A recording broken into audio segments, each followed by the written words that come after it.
খাবার রেডি, সবাই খেতে এসো, এই কথাটা কখনোই বলবেন না, বিশেষত নিজের সন্তানদের সামনে তো নয়। আপনার পরিবারের অন্যান্য সদস্যরা কেউ দাওয়াত খেতে আসেনি যে আপনি সব কিছু সাজিয়ে গুছিয়ে তাদেরকে খেতে ডাকবেন। খাবার টেবিলে রেডি করার সময় বাড়ির অন্যান্য সদস্যরা অংশগ্রহণ নিশ্চিত করুন। একজন পানি ভরবে জগে, অন্যজন প্লেট আনবে, আরেকজন টেবিলে ভাত আনবে, আরেকজন তরকারি নিয়ে আসবে।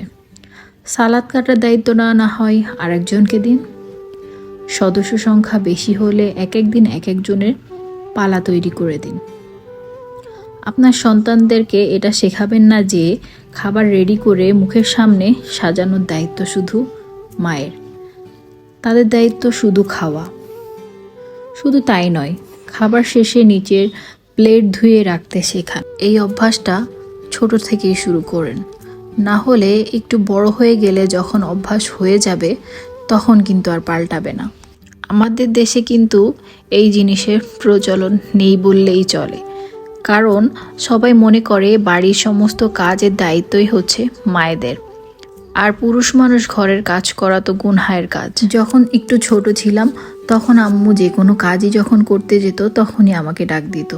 আমি খুব বিরক্ত হতাম, উফ আম্মু তো একটু বসতেও দেয় না। কিন্তু আসলে এখন বুঝি আম্মু কেন ডাকতো, কেন বিভিন্ন কাজ করতে বলতো। কারণ প্রত্যেকটা মেয়েরই কিন্তু অন্যের বাড়িতে যেতে হবে, তার নিজের সংসারে যেতে হবে। সেটা কিন্তু মায়ের বাড়ির মতো আপন না, আর সেখানে মায়ের মতোও কেউ থাকবে না। আমাদের মারা কিন্তু এভাবেই সারাদিন ঘর বাড়ি গুছাতো, তারপর সুন্দর করে রান্না বান্না করতো, তার মধ্যে দিয়েও আমাদেরকে এই সমস্ত শিক্ষা দিত। তাই তো এত বড় হওয়ার পরও আমাদের মায়েদের অবদান, শিক্ষার কথা আমরা উপলব্ধি করতে পারছি।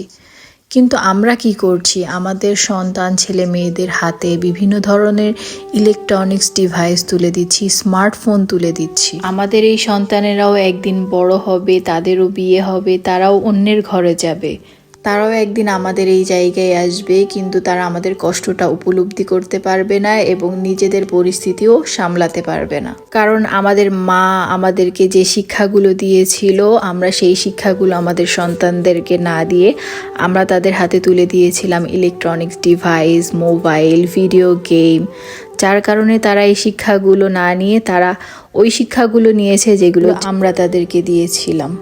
আমার ভিডিওটির সাথে হয়তো অনেকেই একমত হবেন, আবার অনেকেই হবেন না।